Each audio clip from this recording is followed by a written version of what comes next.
네, 2부 시작하겠습니다. 앞서 우리 1부 때 1, 2, 3편을 좀 보여드렸는데 좀 어려우신가요? 이렇게 댓글을 잠깐 보니까 어렵다 하시는 분도 계시고 어떤 분은 이제 제가 책을 한번 추천해드렸던 것도 읽으신 분들은 조금 이제 같은 용어들이 들어오니까 좀 편하다 이렇게 하시는 분도 계시는데 이런 것들을 한 번에 다 이야기는 어렵습니다. 저도 계속 찾아보고 이제 하기 때문에 하지만 왜 중개사가 이런 것까지 알아야 돼요? 이렇게 말씀하시면 전 단호히 말씀드릴 수 있습니다. 모르면 아까처럼 K자 성장의 밑으로 가는 거예요. 알면 K자 성장의 위로 가는 거고. 왜? 경쟁 사회인데 지금 시대가 바뀌었단 말이에요. 그리고 지금은 이제 금리 하나를 알아도 다른 데 가서 막 이렇게 알아보는 뭐 이런 것들이 아니라 미국 금리에 연동돼서 나오기 때문에 우리가 전체적으로 돌아갈 상황을 알아야 되고, 또 하나는 자산은, 특히 부동산은 타이밍이 굉장히 중요합니다. 언제 사고 언제 팔고. 잘 사야 중요한 것, 잘 사야 좋은 것도 있지만 잘 팔아야 현금화 될 수 있고, 그 현금이 또 지금처럼 현금이 좀 이렇게 싸지지 않게 또 다른 자산을 또 바꿔주는 이 타이밍이 중요한데, 그러려면 전체 판이 돌아가는 걸 알아야 되는데, 우리가 그런 걸 알기 위해선 각 나라의 사정들도 또는 우리 지금의 사정들도, 그리고 내가 앞으로 부동산은 주식처럼 바로바로 샀다 팔기가 좀 어렵기 때문에 오늘 샀는데 3년 뒤에 어떤 일이 벌어질지 예측이 안 된다면, 그러니까 뭐 그렇게 딱 점쟁이처럼은 아니더라도 이 판이 언제까지 갈 판이다. 예를 들어 금리만 하더라도 야, 내후년에 금리 바로 올린대 이렇게 되면 지금 엄청나게 돈을 들여 사면 위험하잖아요. 그런 것들을 조절해내기 위해서 우리가 이런 것들을 공부하는 겁니다. 그렇기 때문에 특히 중개를 업으로 하시는 분들은 더더욱 고객을 상대해야 되기 때문에 고객한테 좀 더 좋은 서비스를 하기 위해서 중개사 자신이 무장돼 있어야 되고, 투자를 하시는 분들은 투자자 스스로도 내 재산을 내가 지키기 위해서라도 이런 내용들을 알고 스스로 전략적으로 임해야 된다. 그 부분을 말씀을 드리는 거고요. 지금 2021년 이제 부동산 투자 어디로 가야 되는지 그 부분을 한번 짚어보도록 하겠습니다. 그래서 앞서 설명드린 경제 상황들, 바뀐 내용들, 그리고 그로 인해서 지금 펼쳐지고 있는 상황들 중에서 과연 우리가 가야 될 길은 어디인가, 그리고 거기서 어떤 물건들, 어떤 지역을 봐야 되는가를 이제 살펴볼 건데요. 보시면 리플레이션이라는 게 있습니다. 리플레이션. 우리 인플레이션 알고 디플레이션 아는데, 리플레이션은 뭐냐면 인플레이션이 과도하지 않고 아까 평균 물가 목표제처럼 완만한 인플레이션이 나오는 상태. 그러니까 이런 거죠. 성장이 폭발적으로 나와서 막 과열돼 이게 아니라 적절한 성장이 나온, 아까 골디락스처럼 그런 게 나와서 전체적으로 경기가 약간씩 올라오는 그런 모습일 때, 우리 수염이 여러분 경기가 좀 이제 올라오고 있네, 반등 쳤네, 요럴 때 그 반등 치는 경기에 편승해서 투자를 하는 방식들이 우리가 리플레이션이라고 하고, 미국에서는 채권 투자하시는 분들이 인플레이션이 올 때 채권 금리가 올라가거든요. 그러면 올라가는 채권 금리에 투자를 하는 그런 방식들로 봅니다. 그래서 실제 이런 거죠. 향후 10년 동안 시장이 기대하는 인플레이션인, 인플레이션의 그 단계는 약 2% 정도다라고 얘기를 하는 거고, 대규모 경기 부양, 미국이 지금 뭐 1.9조 달러인가 뭐 그렇게 푼다고 하잖아요. 또 그로 인한 물가 상승을 나쁘게 보는 게 아니라 그로 인해서 경기가 부항부항 움직이는 이런 부분에 투자를 해서 그런 거에 편승해서 투자를 하는 이제 그런 시기로 봐야 된다라는 게 바로 리플레이션 시장이 편승하라는 얘기입니다. 왜 그러냐? 지금 이렇게 돈은 많이 풀려 있는데 딱 하나만 부족한 현상이 있어요. 그 하나가 뭐냐면 화폐 유통 속도입니다. 제가 아까 말씀드렸잖아요. 자, 10억이 풀렸는데 이 10억이 바로 소비자한테 가서 이 소비자가 10억을 막 써요. 이것저것. 그러면 여기서 쓴 상품들, 이 상품들을 만든 기업들은 돈을 벌 것이고, 그 기업들은 다시 고용, 임금을 줄 것이고, 그분들이 또 다시 어떻게 돼요? 소비자한테 또 소비자로서 역할들을 할 거 아닙니까? 이게 우리가 화폐가 돈다는 거예요. 여기서 쏟아부은 돈이 이렇게 가고 이렇게 가고 이렇게 가고 도는 거죠. 그런데 지금 어떤 문제가 있냐면, 자, 은행들도 여러분 보십시오. 대출을 줄인다는 거죠. 대출을 줄이는 이유는 뭐냐면, 대출을 줄였는데 계속 대출이 늘어난다는 거야. 왜? 나는 대출 안 해주고 저 사람만 대출해 주는 거야. A는 대출을 해주는데 B는 대출을 안 해줘요. 은행에서. 그럼 A라는 사람이 계속 생겨나. 얘는 대출이 계속 나가는데 여기는 계속 안 해주는 거야. 왜 이럴까? 이것도 양극화죠. 이유는 뭐냐면 은행 입장에서 지금 시기가 위험하다라고 보기 때문에 돈이 나가면 들어올 수 있는지를 본다는 거예요. 그런데 자, 상장사고요. 그리고 이 사람이 신용도가 높아. 그리고 자산도 있어. 그러면 대출했다가 갚을 수 있는 능력이 되고 매달 소득으로 갚아나가니까 안전한 거죠. 자, 그러니까 더 낮은 이율로 1점 몇 프로 대출을 해줘요. 그런데 신용등급이 5등급이 넘어가고 안 좋아. 대출은 2금융으로 가지 않는 한 안 해준단 말이죠. 이 이유는 돈이 주면 쓸 것 같은데 저 사람은 쓰는 게 아니라 갚지를 못할 것 같으니 돌아올 가능성이 없는 돈을 빌려주기가 무서운 거죠. 그러니까 은행에서도, 한국은행에서도 각종 은행들을 통해서 소상공인 대출도 해주고 뭐도 해주고 다 해줘라라고 얘기하지만, 은행들이 실제 서류가 까다로운 이유는 그 까다로운 서류를 통해서 그나마 이 안에서도 갚을 수 있는 사람을 구별해내기 때문에 그런다는 거죠. 그거는 생리적인 거예요. 못 갚는 사람한테 돈을 주면 그게 자선사업이지. 그게 은행에서 할 일입니까? 안 되지. 자, 그러니까 은행에서 못하는 거죠. 자, 그러니까 나라에서 어떻게 돼요? 아, 이거 돈 주니까 돈이 안 도는데? 그래서 정부에서 안 되겠다. 통화로서는 안 되니까 정부가 직접 할 수 있는 이게 재정정책인데, 재정을 직접 뿌리자. 소비자한테. 이게 바로 우리가 말하는 재난기본소득이에요.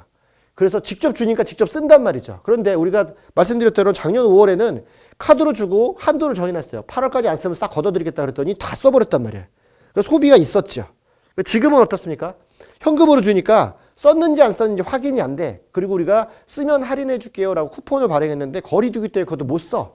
그리고 어떻게 돼요? 안 쓰고 반만 쓴다. 50을 줬으면 25 쓰고 25는 어디로 가요? 저축한다는 거야. 저축률이 높아져. 저축은 어디다가 해요? 은행에다 하지. 그 은행은 그 돈을 또 예대마진을 빌려줘야 되는데 안 빌려주고 어디로 가요? 다시 한국은행에 맡겨. 뭐 이런 일들이 생겨요. 그러니까 돈은 많이 풀리는데 뭐예요? 유통속도가 자꾸 줄어들어요. 이렇게. 돈이 돌지 않는다는 거죠. 자, 그러면 유통속도를 높이기 위해서는 뭘 해야 된다? 직접적인 소비가 있어야 되는데, 그래서 우리가 재정정책 피고 돈 대출해주면서 쓰라고 하는 이런 소비가 필요한 건데, 이 소비가 여기에 올라오려면 이 화폐 유통 속도를 구하는 공식에서는 총 통화량을 분모해 두고 명목 GDP로 나눴을 때 이 속도가 1 이상이 나오면 이게 우상향 하는 거예요.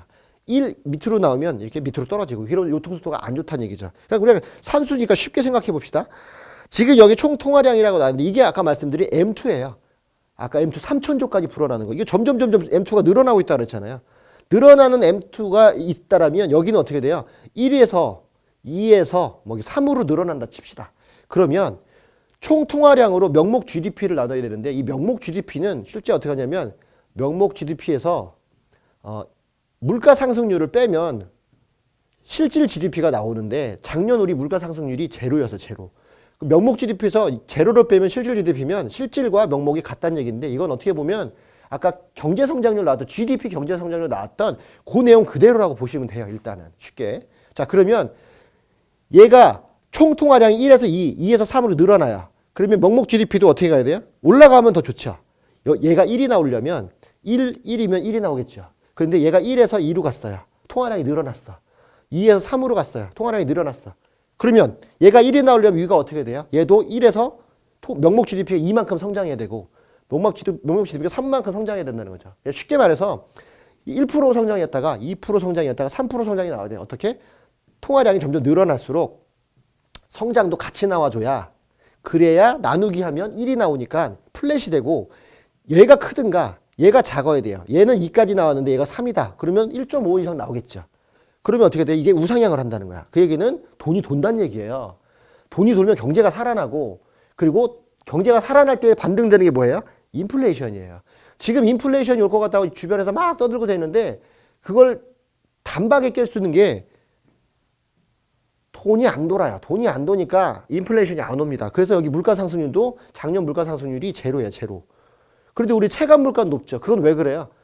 자연재해들이 많았기 때문에 부분별 종목별 물가 상승률들은 높아요. 예를 들어서 뭐 호박값이 비싼다든가 배추가 비싼다든가 딸기가 요즘 엄청 비싸죠. 금딸기라고. 요즘 딸기 선물 사주는 사람들은 사랑스럽다고 하잖아요. 자, 그런데 뭐는 안 좋아요? 제조업은 경기가 완전히 안 좋아요. 그래서 얘는 올라가고 얘는 올라가는데 제조업이 떨어지니까 평균 0이에요, 0. 이렇게 돼버리는 현상인 거죠. 그래서 지금의 현상들을 보면 어떻게 되냐면, 여러분이 그러니까 국가 입장에서 생각해 보세요. 화폐 유통 속도를 늘려가지고 얘를 우상향시켜서 경기를 활성화시켜야만 우리가 잘 살 것 같아. 그러면 이 중에서 어떤 걸 늘리면 될까를 고민하는데, 지금 딱 보니까 통화량은 계속 늘고 있는 거야. 그러면 통화량이 늘어나는 상태에서 화폐 유통 속도를 플러스 1, 뭐 2 이렇게 만들어서 우상향시키려면 어디를 더 키워야 돼요? 여기를 더 키워야지. 그죠? 자, 명목 GDP를 키운다는 건 뭐예요? 국가 성장률을 높이는 거예요. 자, 국가 성장률을 높이려면 뭘 해요? 대부분 건설을 하죠. 건설을. 자, 그래서 이명박 정부 때도 건설을 했던 거고 박근혜 정부 때도 그렇게 했던 거고 지금 정부는 건설이지만 뭘로 바꿨어요? 생활형 SOC, 결국은 토목으로 바꾼 거죠. 그래서 기왕 건설을 할 거면 주택을 주면 안 된다는 거야. 너무 지금 주택으로 과열되니까. 그럼 뭘 주겠다는 거야? 철도, 그리고 항만, 그 다음에 지방자치 연결되고 있는 도로들 이런 것들에 더 투자를 시키겠다. 그래서 이 정부, 문재인 정부에서 지금 뉴딜을 퍼붓는 이유는 그 뉴딜 풍력발전, 신재생 에너지 뭐 이런 것들이 다 어떤 거야 한다? 통화량 대비 명목 GDP를 높이는 작업을 하는 거죠. 그러면 여러분들이 생각해 보세요. 국가적으로 여기를 이 포지션을 높이겠다고 달려들고 있는데 여러분은 여기에 끼어들지 않으면 뭘 먹어서 뭐 돈을 벌겠다는 거예요. 결국은 명목 GDP를 높이려는 국가적 사업에 관심을 갖고 거기서 파생될 수 있는 이익을 찾아가야 되는데 그래서 우리가 손쉽게 부동산으로 갈 땐 SOC가 지금 활성화가 될 거니까 SOC가 활성화되는 지역이 어떻게 돼요? 뭐가 올라가? 땅을 파서 작업을 할 거니 토지 가격이 올라간단 말이에요. 그래서 제가 고상철 교수님하고 같이 있을 때도 얘기했잖아요. 토지가 지금 뜨는 시점이고 이게 토지가 뜨는 걸 알기 때문에 정부가 토지의 공시가 비율을 높여서 어떻게 하겠다? 세금을 걷겠다. 토지 보유세 뭐 이런 얘기가 이래서 나오는 거예요. 그러니까 여러분들이 생각할 때 이렇게 보시면 되죠. 아, 지금 인플레를 걱정할 게 아니라 디플레를 걱정하는 거고 디플레이션을 막기 위해서는 통화의 속도를 올리면 되는데 그 속도는 통화량분의 명목 GDP를 통화로 나누는 건데 그랬을 때 화폐 유통 속도가 1 이상이 나오려면 분모가 작거나 분자가 커야 돼요. 그러려면 통화량은 줄여야 되는 게 맞고 성장은 높이 나와야 되는 거 맞으니까 지금 어떻게 한대? 그래서 뭘 줄여요? 대출을 줄이는 거야. 대출을. 더 이상 대출이 안 나오게끔 줄여야만 시중에 일단 나가는 유동자금이 줄어들 거 아닙니까? 그래서 대출 중에서 또 뭐 있어요? 또 뭘 해야 유동자금이 줄어들어요? 이게 보상금이란 말이에요. 보상금. 자, 그러면 토지 보상금이 들어오면 이게 통화량이 더 늘어나겠네? 그럼 명목 GDP를 늘리는 건 한계가 있단 말이죠. 얘가 너무 빨리 늘어나 버리면 여기를 키워도 얘가 더 커지면 역시 속도가 안 나오니까 디플레이션으로 간다는 거예요. 자, 그렇기 때문에 어떻게 해요? 보상금도 토지 보상금도 최대한 현금 대신 뭘로 준다? 채권으로 발행한다. 리츠를 통해서 대토 보상을 한다. 이런 얘기들을 할 수밖에 없는 거예요. 자, 그러면 여러분들이 그게 대세라면 대토 리츠라든가 대토 보상들도 이제 좀 알아보면서 그런 쪽으로 또 투자할 수 있는 방법도 또 찾아야 되는 게 이 두 가지 통화량과 명목 GDP로 인해서 화폐 유통 속도를 올려서 적당한 정도의 인플레이션을 통해서 경기 부양을 하려는 정부의 긴 그림, 매크로적인 긴 그림에서 여러분이 편승해서 투자할 수 있는 가장 핵심적인 거예요. 사실 이게 다예요. 그래서 이 공식을 알고 이 상황을 안다라면 정부가 왜 뉴딜에 목숨을 걸고 있고 왜 고용을 더 창출해야 되는 거고 실제 인플레이션은 어떤 게 올라야 하냐면 여러 가지 물가를 오른 게 아니라 고용이 많이 나와서 임금이 올라야 돼요. 임금은 한번 오르면 떨어지질 않아. 그러니까 실질적인 인플레이션은 고용을 통해서 임금 상승이 나오면 인플레이션이 옵니다. 그런데 지금 어떻게 돼요? 코로나로 정규 고용이 없어졌어요. 거의 절반. 미국 같은 경우는 50% 중에 장기 고용이 없어졌어요. 단기 고용만 있어요. 자, 그럴 때는 장기 고용이 없어졌기 때문에 어떻게 돼요? 인플레이션 올 확률이 낮아졌으니 페드에서 평균 인플레이션 목표제를 할 때 뭐 하냐면 우리는 인플레이션이 오는 2% 이상 폭등하는 것보다 고용을 더 신경 쓰겠다라고 얘기하는 건 실질적인 고용을 통해서 인플레가 오기 때문에 이 고용이 없는 인플레이션은 단기성에 불과하니까 그렇게 걱정할 여지가 없고 그거는 우리가 충분히 정책으로 막을 수 있다라고 얘기를 하는 거죠. 우리나라도 마찬가지입니다. 그래서 명목 GDP가 지금 실질 GDP로 나올 때 물가 상승률 빼야 되는 건데 물가 상승률이 없으니까 명목이나 실질이나 똑같은 현상인데 이 GDP를 올리기 위한 통화량과 GDP 중에서 통화량은 줄이고 GDP는 늘려야 되는 그래야 속도가 위로 올라오는 이 부분을 해결하기 위한 조치들이 계속 진행되고 있는 거죠. 자, 그래서 보니까 인프라 투자가 나오는데요. 단기 성장에서 SOC 부분에서 어떻게 됐냐면 여기 뭐 금액들이 나와 있는데 퍼센테이지로만 봅시다. 작년에 2020년도에 도로 부분에 19% 그리고 철도에 25% 그리고 밑에 보시면 항공공항 72% 이렇게 돼 있단 말이죠. 노란색으로 된 거. 또 그 전에도 밑에 이렇게 노란색으로 된 것도 있잖아요. 문제는 아까 보셨지 않습니까? 2020년에 코로나로 인해서 거의 투자가 안 됐어요. 이게 어떻게 돼? 예산이 2월 돼 있어요. 그러면 여기도 지금 이렇게 잡혀 있는데 이 2월 된 예산하고 같이 들어오니까 예산을 어떻게 돼요? 상반기에 다 쓴다고 하는 게 바로 이것 때문에 나오는 겁니다. 자, GDP를 올려야 되는 정부 입장에서 명목 GDP를 올려야 되는 입장에서 성장을 더 크게 나와야 되는데 그중에서 예산이 남아있는 SOC의 성장을 높이는 거 결국 그 얘기는 앞서 우리가 문재인 대통령이 말했던 어떤 거예요? 공급을 확실하게 기대 이상은 늘릴 수밖에 없는 그 절체절명의 위기가 와 있다는 것도 같이 볼 수 있는 거죠. 그러면 결국은 올해는 그로 인해서 이게 주택이든 토지든 또는 어떤 이런 것은 성장이 건설 쪽에서밖에 나올 수 없다라고 보는 거고 그 역시 토지와 자산 가치를 끌어올리는 기본적인 바탕이 된다는 거죠. 그래서 실제 보시면 예산의 집중 상반기에 60%를 쏟는다고 하잖아요. 주로 일자리. 왜? 일자리를 올려야 고용이 늘어나야 소비가 있을 거니까. 그리고 주거. 지금 주거가 너무 날아가니까 그 부분을 좀 막으려고 하는 부분들이고. 그래서 실제 보시면 상반기 60%의 재정을 집행을 하는데 일자리 등의 경기 활력 제고, 코로나19 회피 예고, 이건 이제 재난지원금을 해결할 일들인 거죠. 이행 방안이 나와 있는데 여기 보시면 110조 원의 투자 프로젝트에서 공공투자, 민간투자, 기업투자를 보시면 자 공공투자에서는 어떻게 해서요? 신도시 조성 나오죠. 주거안정. 그래서 이게 혹시 광명 보금자리 쪽을 염두에 둔 내용이 아닌가. 왜? 가장 근거리에서 확실한 대규모 물량을 공급할 수 있는 게 여기밖에 없고 또 하나 도시와 도시를 이어야 되기 때문에 고속도로, 광역 상수도 또는 핵심 기간시설 투자 이런 것들이 들어올 것이고요. 또 도로, 철도, 그린 스마트 스쿨 등의 신유형의 발굴하는 것들 뭐 이런 것들이 나온다는 거죠. 자, 이런 것들은 도시기본계획에 이미 또 포함이 돼 있고 작년에 8.4 대책에 8.4 공급 대책도 이러한 것에서 기반이 돼서 나왔으며 뉴딜 부분도 여기와 같이 연결돼 있습니다. 그래서 정부의 정책을 꼼꼼히 봐야 된다는 얘기는 밑그림만 그려져 있는데 이 밑그림을 가지고 어떻게 예산이 맞춰져서 실천해 나가는지를 꼼꼼히 봐야 된다는 거죠. 주식 하시는 분들도 부동산 하시는 분들 중에 주식도 같이 하시는 분들은 어떻게 보냐면 이런 걸 통해서 수혜를 받는 기업을 찾아내면 돼요. 이런 것에 수혜를 받는 기업. 최근에 제가 이걸 연구하고 이렇게 SOC 예산이 올해 많이 퍼붓겠구나 해서 SOC 예산을 받아낼 수 있는 소위 말하는 엔지니어링, 토목 관련된 회사를 하나 제가 찍어서 주식을 샀습니다. 폭등했어요.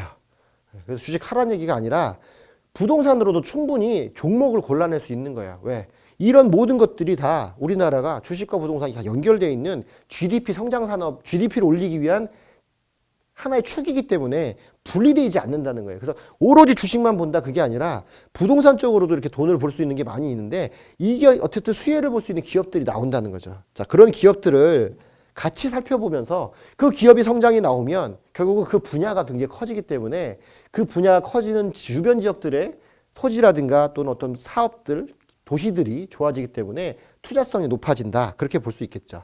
자, 그래서 2021년에 가장 큰 태풍 이 토지보상금 아까 말씀드렸죠. 유동성을 줄여야 되는데 유동성을 늘리는 마지막 부분이 이 토지보상금이고 실제 이렇게 추정보상액이 어마어마하게 나와 있어요.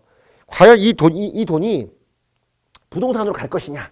그래서 정부는 이것을 어떻게 채권보상이나 대토보상을 막으려고 하는데 나오는 지역들에 자 대토보상이라고 한다면 여러분 보세요. 멀리 가는 게 아니잖아요. 인접 땅들이나 인접 지역에 있는 땅으로 보상하는 것들인데 이 인접 지역, 특히나 이게 교산 지역의 인접적 땅은 이게 나쁜 땅이 아니지 않습니까? 엄청나게 좋은 땅이잖아요.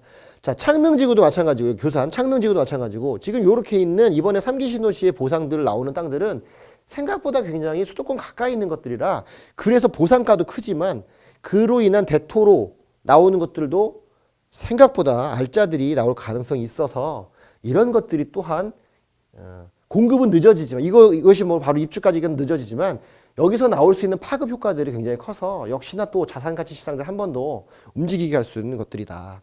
자, 그래서 지역을 한번 보는 거예요. 제가 찍어서 보고 있는 지역들을 볼 건데 어떤 것들이냐. 첫 번째 나오는 바로 원주 기업도시입니다. 최근에 앞서서 제가 말씀드렸잖아요. 주택의 보급량이 좀 줄고 있어요. 그 중에서 아까 입주 물량이 최근 3년 내에 어디가 많이 줄었죠? 강원도 많이 줄었단 말이죠. 그래서 강원도 중에서는 원주 그리고 어디요? 춘천 이런 쪽인데 제가 택한 곳은 원주입니다. 지금 이 좌측은 원주의 좀 광역을 본 거고 우측은 원주의 기업도시 내부를 본 건데 제가 원주 기업도시를 택하는 이유는 원주의 큰 폭 중에서 혁신도시와 구도심은 조금 멀리 떨어져 있어요. 어디에? 제가 택한 이 만종역 KTX. 우리가 KTX에 대해서 보면 거점화 작업을 할 때 KTX 중심으로 움직입니다. 그런데 만종역과 밑에 하나 더 나가면 동화역 그리고 여기 서원지역이 있죠. 12월 달에 서원지역이 개통을 됐습니다. 서원지역에서도 KTX가 씁니다. 이제 앞으로. 단 뭐가 있냐면 만종역에서는 이렇게 기업도시를 버스를 타고 돌아올 수 있어요. 이렇게 진출입이 되는데 서원지역에서는 어떻게 돌아요? 여기 앞에 서원지역에서 나오시면 이 조그만 길 이렇게 나온 다음에 이렇게 들어옵니다. 이렇게 들어가요. 자, 누가 봐도 길이가 짧죠. 그런데 이 앞쪽부터 기업도시들이 이렇게 펼쳐져 있단 말이에요. 자, 그렇게 보시면 요 길이 지금 정비가 안 돼 있는데 이 길이 지금 4차로로 확장될 예정이 있고 서원지역이 커지면서 KTX역이 만종과 서원지역 동시로 터지면 사실 기업도시 입장에서는 요 지역 굉장히 배후 지역들을 넓게 가져갈 수 있는 부분들인 거죠. 실제 가시면 이렇게 아파트들이 엄청나게 있어요. 이 아파트들이 뜬다 안 뜬다를 어떻게 할 수 있습니까? 경매 물건을 보면 되는데 경매 물건들도 잘 안 나오는데 나오는 물건들이 100% 이상을 높이 낙찰되는 거 보면 그때부터 바람이 부는 건 알 수 있죠. 이 지역에 가시면 여기 롯데 골드파크가 여기 이 지역에서 메인입니다. 여기 메인인데 지을 때 메인과 생활 환경상에서 메인은 달라요. 왜 지을 때는 뭐 비싸게 짓고 좀 뭐 이렇게 지으면서 지었지만 제가 보기에는 지금 보시면 아파트들이 이렇게 나와 있잖아요. 줄줄이 이런 식으로 아파트들이 이렇게 돼 있어요. 근데 여기 파란 게 학교들이죠. 자, 학교 위주, 초등학교 위주로 또 바뀌고 요 지역이 상업지역입니다. 결국은 상업지역의 접근성을 어떻게 가져가느냐. 왜? 구도심은 걸어서 상업지역을 다닐 수 있는데 이런 신도심 지역들은 여기서 여기 걸어가려면 멀어요. 그래서 차 타고 가야 됩니다. 결국은 어떻게 돼요? 상업지역의 접근성이 좋은 그런 지역의 아파트들. 그리고 또 이쪽에서 출입해서 서원주에서 출입을 바로 들어올 수 있는 이 초입단지. 그래서 제가 찍은 거는 이 앞단지들이에요. 실제 이 앞단지들이 최근에 또 분양하는 것도 있는데 가격이 아직 뒷단지보다 덜 떴습니다. 그런데 더 많이 올라갈 가능성이 있어서 꼭 한번 보셔라. 다른 원주는 구도심이 지금 쌉니다. 경매도 되게 싸고. 하지만 장기적인 패턴하고 지금 바뀌는 코로나로 인한 바뀌는 환경에서는 앞으로 원주 지역은 기업도시 중심으로 크게 움직이지 않을까. 그리고 또 이 기업도시에 보시면 요 뒤쪽에 그리고 여기 이게 뭐냐면 골프빌리지하고 여기 주변 지역에 토지를 끼고 있는 점포주택지가 있습니다. 점포주택지 아직 집 안 지은 것도 많이 있고 땅값도 아직 쌉니다. 그래서 요런 데도 투자를 하시면 굉장히 유리한 그런 부분들이라 원주 기업도시 한번 꼭 보셔라. 저는 이미 다 갔다 와서 또 이 원주 기업도시에 저희 또 4기분, RS의 4기분들이 개업을 하신 분도 계시고 미스터 홈즈도 계시고 해서 적극적으로 협업을 해서 진행을 하고 있는데 위치가 워낙에 좋습니다. 그리고 비규제 지역이죠. 대출이 충분히 가능한 지역이고 물건의 상승률도 굉장히 높은 지역입니다. 그래서 투자하신 분들은 원주 쪽을 한번 꼭 보시되 기업도시를 핵심 찍어서 한번 보시면 좋을 것 같고요. 오송역은 제가 늘 말씀드렸던 지역입니다. 오송역. 자, 왜 그러냐? 오송은 세종시를 가는 관문의 역할을 하면서 산업단지들을 몇 군데 끼고 있고 이 산업단지들은 최근에 각광받고 있는 바이오와 생명과학 관련된 단지들, 특히 오창도 그렇고 오송도 그렇고 또 하나 오송에서 나온 지 얼마 안 되는 요 앞쪽에 보시면 여기 지금 한국교원대가 있고 요 지역이 강내면입니다. 강내면 굉장히 작은데 여기 보시면 흥덕구청이 굉장히 큰 구청 역사를 새로 지으면서 5월 달에 오픈 예정이고 요 위쪽으로 가시면 이 위쪽 해당되는 부분이 바로 여기서 이제 이 강 넘어서겠죠? 거기가 우리 방사간 과속기가 나오는 그런 지역이죠. 그래서 그런 큰 국책 사업들이 나오는 지역은 이렇게 핵심적인 KTX 역세권과에 가까워 있는데 문제는 투자는 어떻게 들어간다? 이런 중심이 아니라 이런 주 도로를 넘어가는 지역에 있는 자그마한 도시들을 투자하시는 게 훨씬 좋다. 이런 데 가시면 미소지음 아파트도 있고 뭐도 있고 이 토지들도 굉장히 좋습니다. 또 하나 재밌는 거는 이런 지역에 가시면 중간인가요? 요 중간에 어디 요 정도 좀 되든가? 요 앞에 좀 되든가. 상업지구가 있어요. 상업지구 땅이 기가 막히죠. 뭐 말 그대로 읍내 같은 데 상업지구가 있습니다. 결국은 도시로서의 확장될 수 있는 원래 체력을 갖고 있었는데 주목을 받지 못했던 거고 주목을 받으면 이 상업지구 중심으로 해서 커다란 도시가 형성될 수 있기 때문에 강내면을 꼭 한번 보라고 했고 이 강내면 역시 비규제 지역입니다. 북공주죠, 북공주. 공주 중에서 이번에 공주가 다 묶였죠. 제가 공주 묶이기 전에 작년 6.17 대책 때 공주 지역 꼭 보시라고 말씀드렸는데 결국은 묶였어요. 결국은 묶였고 지금 신관동 지역에서는 이 지역이 공주의 핵심인데 이 지역 묶였는데 제가 보는 건 바로 이 위쪽 지역입니다. 왜? 여기 새로 길이 나고 있는 것도 있지만 박찬호 뭐 야구장부터 길이 나고 있는 거 있지만 이 세종에서 접근하는 도로 접근성이 굉장히 좋고 또 하나는 철도가 요 위쪽으로 날 것 같아요. 충청 문화산업철도인데 공주 쪽으로 해서 이렇게 해서 세종시로 가는 철도가 위쪽으로 날 것 같습니다. 그러다 보니까 요 중간에 있는 이것도 제가 한번 살짝 에피타이저 시간에 말씀드렸었는데 청룡신안 같은 거 유일하게 공주 이번에 묶인 것 중에서 요렇게 빠져 있습니다. 자, 요런 지역들은 잘 보셔서 바로 선점하셔야 돈이 되는 것들이죠. 경매로도 공매로도 가끔 나오는 거기 때문에 아직 이 공주 지역도 아직은 저평가돼 있어요. 그래서 공주 지역도 많이 살펴보시는 게 좋은데 지금 세종이 커지면 누가 더 혜택을 볼 거냐 봤을 때 저는 100% 공주가 크게 배후 지역으로서 가져갈 수 있다고 보고 또 공주는 아래 위로 그 도로가 서울까지 굉장히 빠르게 연결되어 있습니다. 그런 부분들이 오히려 더 접근성을 더 높이는 세종까지 가는 길보다 공주를 통해서 가는 길이 훨씬 더 빠른 그런 상태로 가기 때문에 장기적 패턴에서는 이 지역들을 좀 보시는 게 좋고 토지든지 공매로서도 요즘 토지 많이 보시는데 공매든지 경매든지 아니면 금매든지 가셔서 비규제 지역에 나오는 물건들이라든가 규제 지역이라도 해도 공주 지역들은 투자할 만한 가치가 충분히 있기 때문에 꼭 한번 보시라고 추천을 좀 드리고요. 천안 아산 많이 올랐는데 여러분들이 비껴가는 지역이 바로 이 성안과 직산역 부근입니다. 특히 성안역은 급행역세권이죠. 그래서 평택 천안까지 가는 그 철도가 성안에서는 급행으로서 한 2개씩 떼서 가는데 직산은 또 어때요? 직산은 바로 누구랑 가까이 있다? 천안과 가까이 있습니다. 얘는 누구랑 갖고 있어요? 얘는 평택이랑 가까이 있죠. 평택역 바로 지니까. 자, 그래서 보시면 성안 같은 경우는 역세권에 붙어서 도시가 도시가 좀 이렇게 붙어 있는데 아직까지도 저평가된 지역으로 많이 남아 있고요. 직사는 조금 떨어져 있지만 이렇게 마을이 형성되어 있습니다. 저는 오히려 개발 가능성들은 직산 쪽이 훨씬 더 산업단 이거 민간 공공인데 들어오는 지역과 이런 지역에서 토지가 많이 움직일 것으로 보여지고 실제 이 지역에 보시면 공장들이 있어요. 공장들이.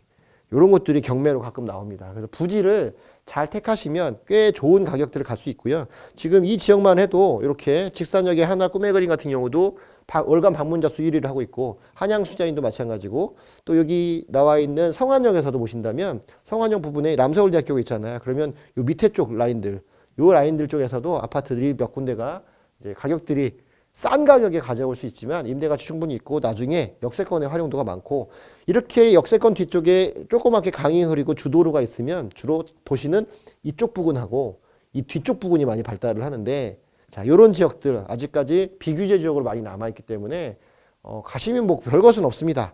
오히려 천안은 워낙에 천안 KTX역 중심으로 해서 고밀도 복합개발이 되어 있기 때문에 근데 이런 지역도 평택과 가까운 지역과 천안으로 도입되는 지역들이 나눠져서 개발될 가능성들도 그렇게 충분히 아직도 부지가 많이 남아있기 때문에 토지 투자라든가 소규모 아파트라든가 뭐 이런 것들을 봤을 때는 이런 지역도 투자가 괜찮으니까 소액으로 묻어놓기 굉장히 좋은 그런 위치다.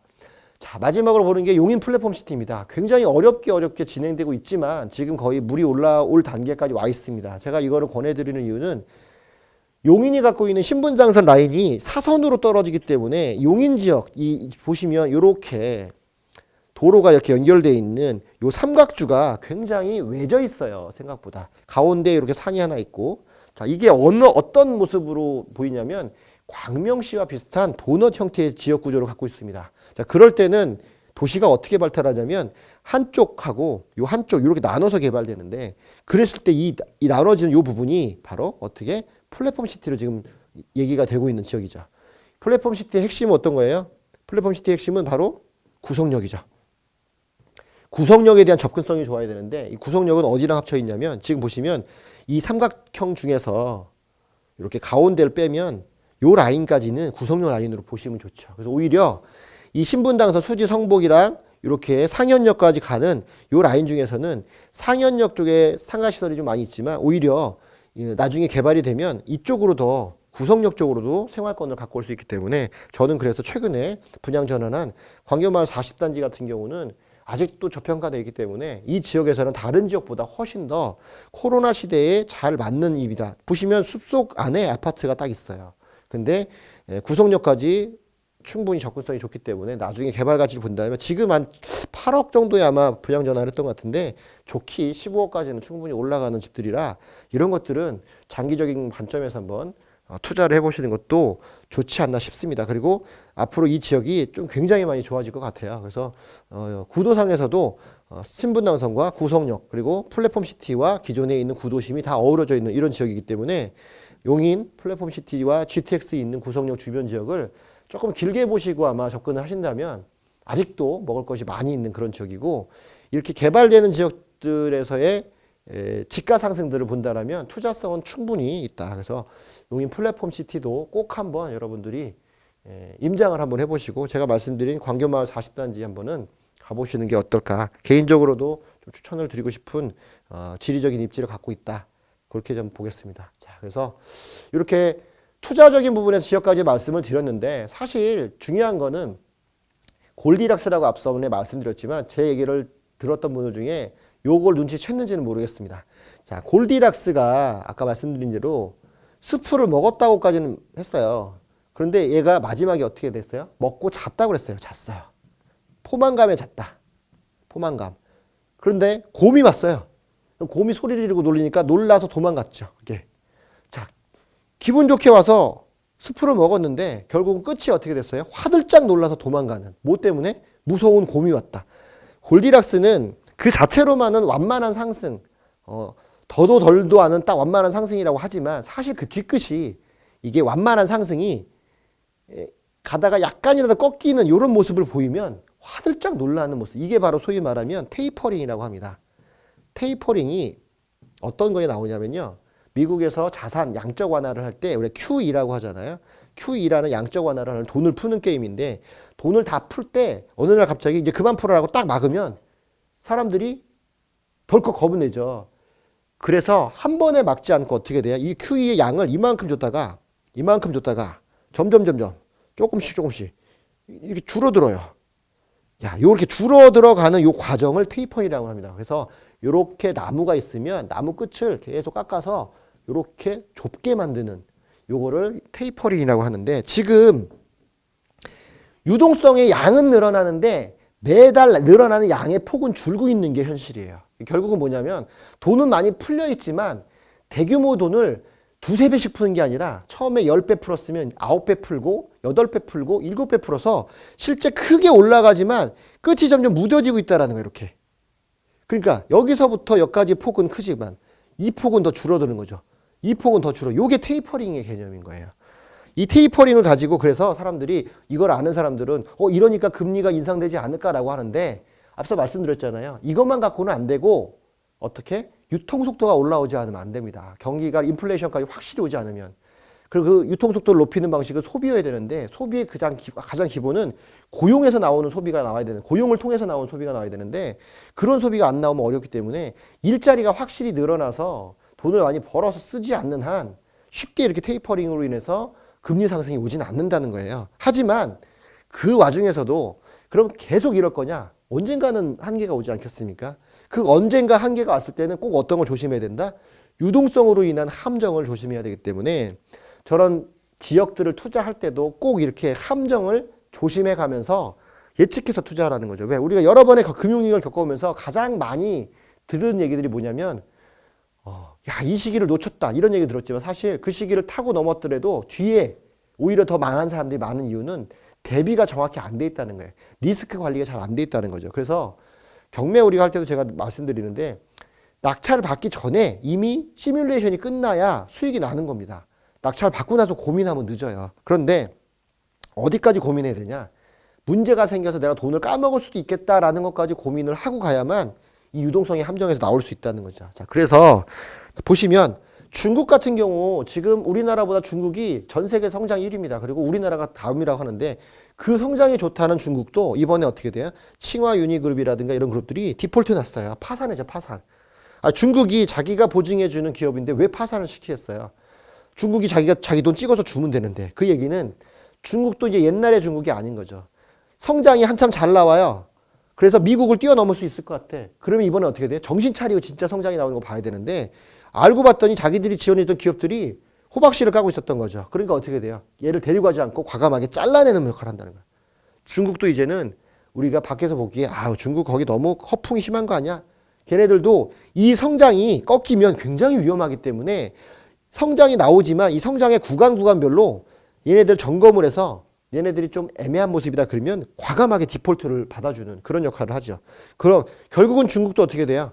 꼼꼼하게 체크해 가면서 이 성장이 과도한 성장이 아니라 이 성장이 꺼지지 않게끔 만들려고 엄청 애를 쓰고 있다는 게 이런 모습들로 나오는 거고요. 미국은 어떻습니까? 미국은 우리가 경기의 어떤 흐름을 예측할 때 미국의 장단기 금리 차이를 보는데 미국의 10년물 금리, 그러니까 채권이죠. 채권의 금리하고 단기 금리하고 차이가 이렇게 줄어들거나 늘어나는 경우를 대비했을 때 이렇게 차이가 금리 차이가 이렇게 많이 나면은 장기 금리 차이가 장기가 올라가는 거예요. 장기가 올라가는 역할을 하는 건데 장기 금리가 올라간다는 얘기는 미래가 불확실하다는 얘기인 거예요. 그럼 결국은 그 얘기는 현재는 어떻게 돼요? 경기 불황이 있다는 얘기죠. 그래서 금리가 이렇게 바닥을 찍고 거꾸로 이렇게 올라가면 요 구간이 어떻게 된다? 요게 바로 디플레 구간으로 온다라고 해서 경기가 안 좋아지는 구간으로 봅니다. 그래서 가급적이면 이렇게 내려오는 속도도 완만하지만 올라가는 속도도 완만하게 만들어야 되는 게 미국의 페드에서 금리를 다루는 문제인데 지금 보시면 2019년 7월 달에 한번 오고 2002때 우리가 코로나가 왔었잖아요. 이때 금리가 이렇게 꺾여서 올라갔다가 요 정도까지 왔다가 진폭이 이렇게 올라가잖아요. 결국 이게 코로나 사태로 올라가는 불확실성이 높아진 건데 금리를 잘 낮춰서 횡보하게끔 만들었는데 최근에 어떻게 돼요? 이렇게 올라가고 이렇게 떤다는 거죠. 요즘에 인플레이션 얘기를 하는 거는 금리가 여기서 지금 1월 달에 작년 1월 달에 나왔던 요 상태와 요 상태가 맞물리고 있어서 이게 또 위험한 거 아니냐 하는데 지금 잘 보시면 끝에서 약간은 이렇게 꺾여진 모습을 보이죠. 이게 미국에서 페드가 금리를 인위적으로 약간씩은 조절하고 있다는 모습을 보이는데 그 얘기는 뭐냐면 지금 이쪽 보시면 0.1이 1.0이에요. 가장 높았을 때를 보니까 1.2를 좀 넘었어요. 자, 요 때가 어떻게 해요? 꼭대기라고 보죠. 여기서부터 계속 내려왔죠. 자, 이거를 보는 건 뭐냐면 여러분이 장단기 금리는 세인트루이스 연방준비은행에서 언제든지 찾아볼 수 있습니다. 거기에 가셨을 때 이렇게 2년물과 10년물의 차이를 보셨을 때 이런 그래프가 나올 때 이 끝이 어디? 여기 1.2만 안 넘어가면 큰 위협은 없다라고 하는 게 증권가에서나 또 이런 그 채권 분석하는 사람들의 분석입니다. 그래서 최대한 요 위에 있는 1.2까지는 넘지 않는다면 이런 상승들은 어때요? 막을 수 있다라고 보기 때문에 이거는 우려할 상황은 아니다. 다만 면밀히 지켜봐야 된다. 이렇게 얘기를 한다는 거죠. 결국은 미국도 어떻게 돼요? 미국의 장단기 금리도 지금 미국이 시기가 막 그리고 돈을 막 풀고 있으니까 이런 위기가 오지만 어떻게 잘 막아내리고 있기 때문에 페드 연준의 역할들을 지금 하고 있으니까 너무 인플레 때문에 막 겁을 먹고 이렇게 막 움츠릴 그럴 필요성은 없다라는 게 이제 분석으로 나오는 거고 다만 우리나라의 경우에 어떠냐 이렇게 진폭이 갑자기 크게 성장하는 나라 중국도 마찬가지고 앞서서 중국이 디폴트 나는 이유는 기대와 성장에 대한 기대와 실제 물건을 보니 차이가 너무 나서 얘네들 디폴트가 나는 건데 우리도 뭐라고 합니까? 유동성이 공급되고 많이 있지만 실제 어떤 거? 부채 수준이 높고 금융과 실물 간의 괴리 유동성이 많은 부분과 실제 실물이 이 폭이 너무 커졌다는 거예요. 주식이나 돈으로 보면 엄청나게 잘 살아야 되는 그런 상황인데 실제 우리가 지금 너무 어렵고 뭐 PC방 망하고 뭐 노래방 망하고 막 이러고 있고 제조업들 지금 뭐 안 되고 중소기업들 돈 못 받고 있고 뭐 이런 것들이 나온 거죠. 실제 이만큼 가 있는데 나머지는 이만큼 와 있는 거죠. K자 때문에. 그래서 이 괴리가 너무 크다는 거를 누가 얘기해요? 금융의 수장들이 한국은행, 기재부의 부총리, 실물과 금융의 괴리가 있어서 이 괴리 차이를 줄이지 않으면 결국은 우리도 어떻게 일부분에서는 중국처럼 디폴트가 나올 수 있는 거 어떤 거예요? 회사채 부도로 연결되고 가계부채에서도 위험성이 있겠다라고 얘기를 하는 거죠. 다만 제가 보기에 가계부채는 급격한 어떤 문제만 아니면 앞서 말씀드린 대로 애초에 처음부터 LTV를 많이 줄여놓고 DTI를 적용시켜놓고 이런 것들을 많이 깔아놓은 상태이기 때문에 급격하게 문제가 생기지는 않는 것 같지만 지금 요즘에 공장이랑 이런 데에서 경매 물건이 많이 나오는 건 바로 이런 문제들 때문에 괴리가 생긴 것들이 실제 현장으로 나오고 있다. 그렇게 살펴보시면 좋을 것 같아요. 자, 그리고 또 하나 여러분들이 보셔야 될 거. 작년 한 해 코로나도 있지만 어떤 게 또 많았습니까? 장마가 엄청나게 많았고 올해 또 폭설이 두세 번이 와갖고 뭐가 그린 스완이라고 해서요. 우리가 원래 블랙 스완이라고 하죠. 흰 백조 사이에서 검은 백조가 출현하면 우리 되게 당황스러워하는 역할들을 보여주는데 그게 바로 경기에서 좀 안 좋은 현상들이 나오거나 충격적인 일들이 벌어질 때 그렇게 얘기합니다. 근데 그린 스완은 여기서 녹색을 등장시켜서 우리가 기후변화나 환경변화로 인해서 금융위기가 올 수 있다라고 얘기합니다. 자, 기후변화, 환경변화가 무슨 차이가 있을까? 예를 들어서 이런 거죠. 호텔을 지었는데 기후변화 태풍이 많이 와서 그 호텔이 다 박살난 거죠. 그리고 막 양어장 박살나고 막 옆에 양식장 날아가고 이랬어요. 근데 걔네들이 다 뭐 하고 있냐? 보험을 들어놨단 말이에요. 보험을. 은행들에. 그럼 결국은 보험사들은 이게 전 세계에 다 그렇게 돼 있다면 사고가 한두 개 터질 게 아닌데 그러면 이 보험사들은 보험금을 지급하면서 파산이 들어와요. 자, 그래서 지금 뭘 염려하냐? 앞으로는 자연재해를 통한 기후변화, 코로나도 마찬가지죠. 이런 것들이 빈번하게 발생할 그런 위기가 있기 때문에 그로 인해서 그를 담보해줬던 금융사들의 금융위기가 새로운 금융위기 형태로 출현할 수 있다는 게 나오고 실제 지금 그러고 있습니다. 반면에 또 어떤 것도 있냐면 그러다 보니까 농수산물 가격들이 엄청 올라가죠. 제가 최근에 농수산물 ETF를 샀는데 조금 올랐어요. 자, 이런 게 우리가 이런 걸 보고 주식과 부동산을 넘나들 수 있는 부분들입니다. 그게 왜 그러느냐? 지금 설날 앞두고 식탁 물가가 엄청 올라갑니다. 그럼 결국은 그 안정화를 위해서 또 갖고 있던 정부의 물건들을 풀기도 해야 될 텐데 그 가격의 상승폭들이 이제는 빈번하게 나타난다는 거죠. 그래서 어떻게 해요? 이제 새로 짓는 집에 온실을 하나 넣어주죠. 상추를 해먹을 수 있는 온실을 하나 넣어줘요. 그런 게 바로 이렇게 이케아처럼 도시농업의 팜들이 나오기 시작한다는 거죠. 여러분들이 조금 더 투자를 앞서간다면 이런 것들을 발견했을 때 투자를 해야 되는 거고 이런 것들이 도시에 있으면 이런 것들을 관리하기 가장 좋은 게 어디예요? 지식산업센터죠. 최근에 우리 조성자 교수님이 지산에 대해서 지식산업센터, 지산에 대해서 얘기를 했는데 과거의 지산들은 기업들, 어떤 기업이 뭐 일을 실제 하는 기업들에 대한 어떤 장소였다면 향후의 지산들은 실제 이렇게 도시농업이라든가 스마트팜이 이런 지식산업센터 안에서도 이루어질 수 있기 때문에 제가 올해 많이 보는 게 지산에 관한 공부를 많이 하고 있습니다. 여러분들도 지산을 좀 더 보고 산업단지에 대한 눈을 좀 뜨면 이런 것들 이제 아까 그린스완으로 대표되는 그런 위기들을 극복해낼 수 있는 새로운 대체 투자로서 이런 것들이 부동산과 연결돼서 나올 수 있다는 거. 이런 지역들, 아파트 단지와 멀지 않은 지역들, 그 생산에서 바로 소비까지 갈 수 있는 이런 체계를 갖는 것들도 바로 스마트 공장에 대한 투자라든가 물류센터에 대한 투자가 같이 이루어질 수 있고 실제 기업들이 물류센터에 투자할 때 이렇게 스마트팜 이런 것들을 좀 하는 기업들이 있고 또 하나 그래서 뭐 하나 더 팁을 드린다면 이런 거 하려면 온실 필요하잖아요. 그래서 그 온실을 막 짓고 이런 것들에서 특화되어 있는 그 기업의 주식을 또 샀더니 또 많이 올랐어요. 자, 이런 거죠. 뭘 해서도 벌면 돼요. 숨 쉬는 모든 걸 돈을 벌어야 되는데 부동산이 안 좋다고 손 빠이고 있으면 안 되고 부동산과 뉴스를 계속 연계하다 보면 부동산으로 벌 수도 있지만 거기에 관련된 이런 기업들의 태도를 볼 수 있어서 안전하게 투자할 수 있다는 거죠. 최근에 역세권 개발한다고 해서 역세권 부지에 땅을 갖고 있는 기업에 투자했더니 또 주가가 올랐어요. 뭐 이래 많이는 아닙니다. 소액으로 하는데 어쨌든 투자하는 이유는 돈을 벌기 위한 것도 있지만 움직임을 보는 거죠. 아, 이런 기업들이 움직이니까 곧 이런 결과물들이 나오겠구나. 그럼 이런 것들이 습관화된다면 그것이 아파트에도 반영되고 여러분들 생활에도 반영되겠구나. 이런 것들이 바로 투자를 지속적으로 볼 수 있는 해안이고 인사이트입니다. 그래서 제가 뉴스 보고 책 보고 하라는 얘기는 지식도 지식이지만 융합되는 지식들을 가져오는 게 굉장히 중요하다. 자, 한국은행 금융통화위원회 의사록에서 뭐라고 나왔냐면 똑같이 여기도 나왔어요. 우리나라가 반도체하고 화공품, 자동차 등에서 최근에 수출이 좋은데 잘 보면 요것만 잘 나가더라. 요것만 잘 나가더라. 자, 환율이 원달러 환율이 많이 지금 떨어지고 있으면 그건 우리나라한테는 유리한 부분들이 있죠. 수입에선 유리하지만 수출에선 불리해요. 그러면 수출이 안 좋아야 되는데 왜 좋아요? 수출 가격이 비싸짐에도 수출이 잘 나오는 이유는 꼭 사야 되는 물건이기 때문에 그래요. 외국에서는. 반도체는 안 사면 구글이나 이런 데가 우리나라에서 반도체 생산하는 게 가격이 비싸다고 안 삽니까? 다 사죠. 그냥 가격의 변동성만 있을 뿐이에요. 자, 그런데 이것이 우리나라 내수에 미치는 영향은 다르다는 거예요. 왜? 버는 사람들만 번다는 거죠. 버는 업체들만 벌고. 최근에 반도체 기업하고 자동차, 전기차 기업들이 엄청나게 날아가잖아요. 오늘도 LG전자만 벌써 어제 그제 해갖고 15% 이상 올랐어요. 말도 안 되는 상승률을 보이는데, 자, 이런 게 왜 다른 기업들은 안 나고 이런 기업들 올라갈까? 수출에서 유리한 기업들은 계속 독점을 하고 있는 형태로 가고 있기 때문이죠.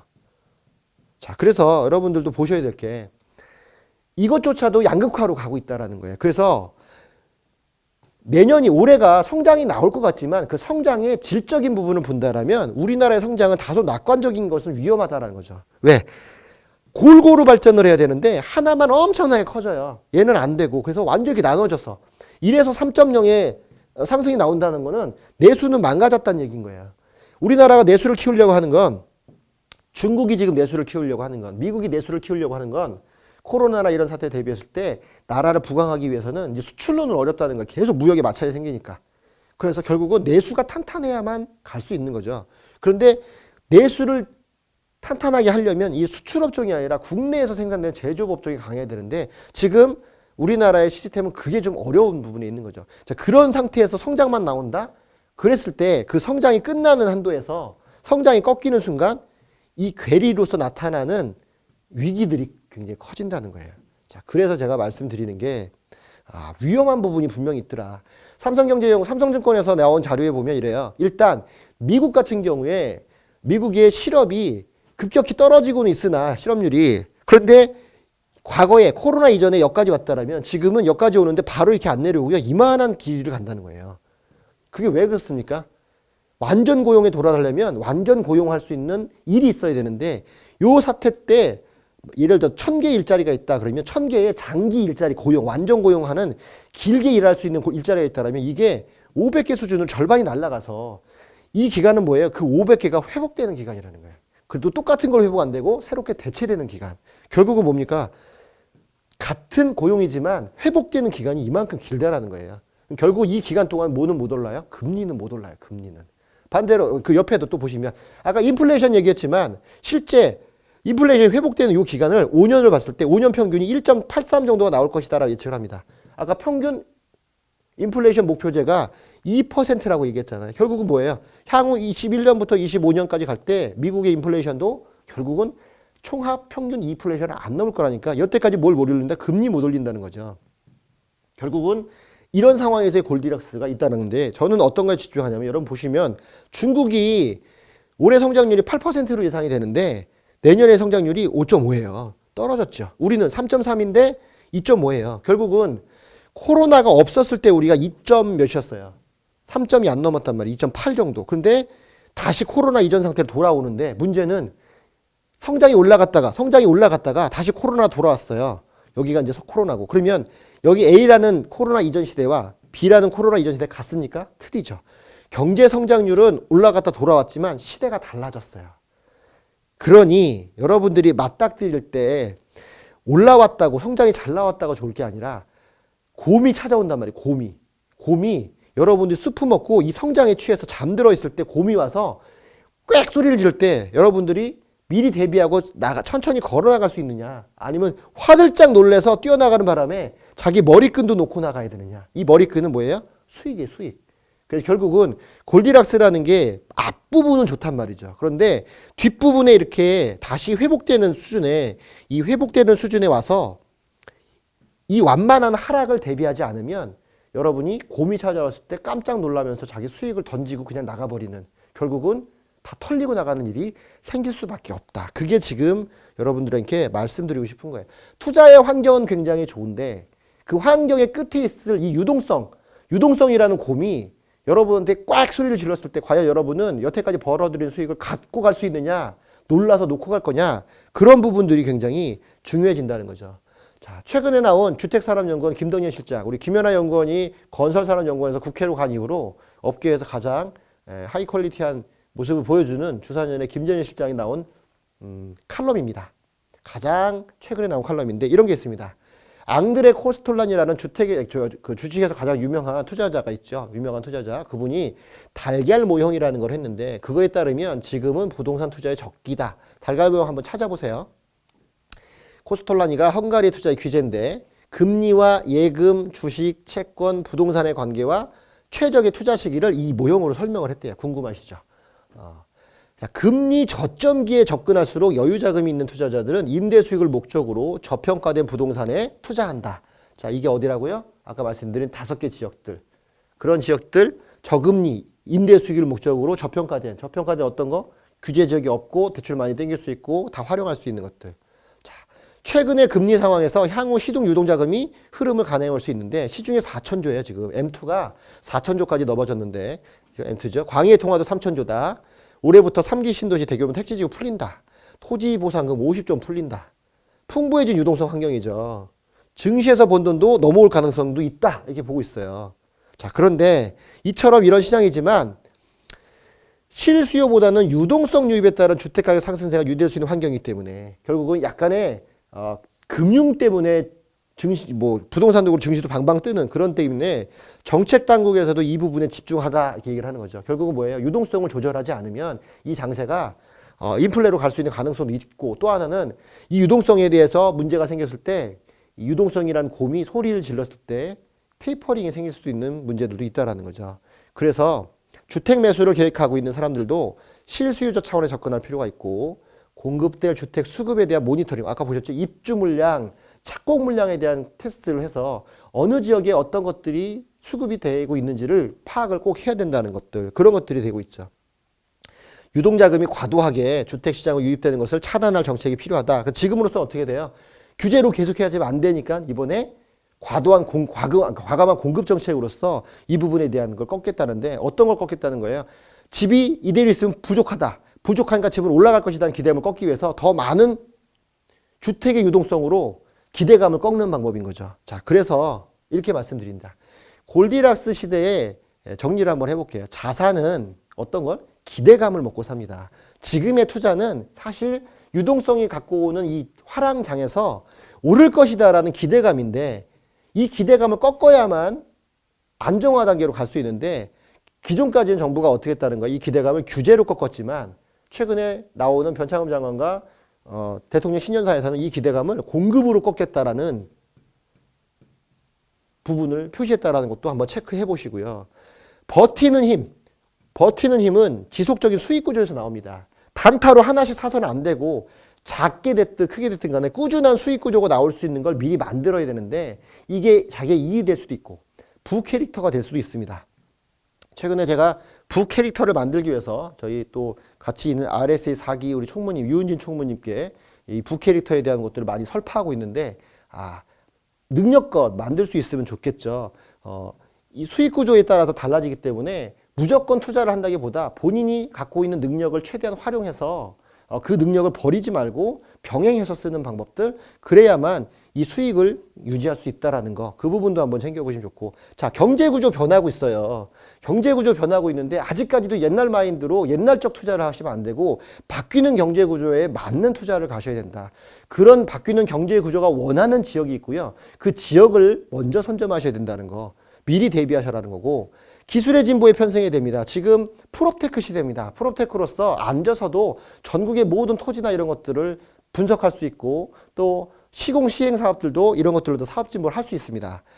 여러분들이 이 기술을 빨리 습득할수록 이 시대를 더 앞서 나갈 수 있고 온라인 언택트 시대에 더 정확한 투자를 할 수 있다는 거죠. 또 하나, 그렇게 최적화되어 있는 여러분의 주변 사람들, 또 그런 사람들과 연대를 통해서 부족한 자금도 채우고 부족한 지식도 채우고 부족한 정보도 채우면서 그런 가치를 꾸준히 확대해 나가야만 여러분들 이런 것들을 지속 가능하게 투자할 수 있다라고 볼 수 있습니다. 자, 그래서 오늘 2시간 가량을 해서 골디락스 시대에 여러분들이 어떻게 투자를 해야 되는지, 어느 지역을 투자해야 되는지, 또 어떤 것들 주의해야 되는지 봤는데, 여러분 투자는 그렇습니다.